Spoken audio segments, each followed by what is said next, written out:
नासिन वाक़िया कंदासीं पीटीआई अखबार फवाद चौधरी से रिवायत टिनी पार्टियुनि जी फंडिंग केस जो फ़ैसिलो गॾिजणु घुरिजे।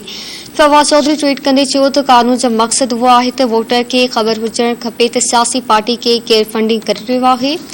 फवाद चौधरी चयो त पीटीआई 40,000 खां वधीक वोटर जा तफ़सील इलेक्शन कमीशन खे ॾिना आहिनि। हुन चयो त समुंड पार पाकिस्तानी तरीक़े इंसाफ़ खे सपोर्ट ऐं फंडिंग कंदा आहिनि। पाकिस्तानियुनि खे ख़बर हुजणु घुरिजे त नून लीग ऐं पीपल्स पार्टी खे केरु फंडिंग करे रहियो आहे।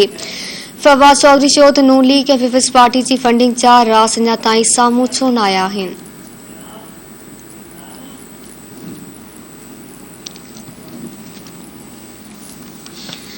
ख़बर मां शेयर कई पिया पीटीआई अखबार फवाद चौधरी चयो आहे त टिनी पार्टियुनि जी फंडिंग केस जो फ़ैसिलो गॾिजणु घुरिजे। फवाद चौधरी ट्वीट कंदे चयो त कानून जो मक़सदु उहो आहे त वोटर खे ख़बर हुजणु खपे त सियासी पार्टी खे केरु फंडिंग करे रहियो आहे।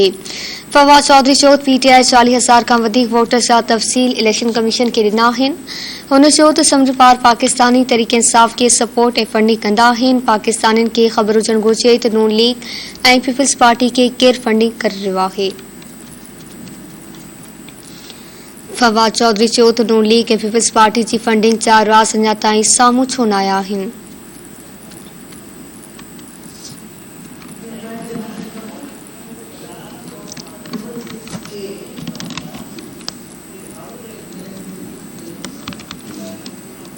ख़बर मां असां शेयर कई पिया पीटीआई अखबार फवाद चौधरी चयो आहे त टिनी पार्टियुनि जी फंडिंग केस जो फ़ैसिलो गॾिजणु घुरिजे।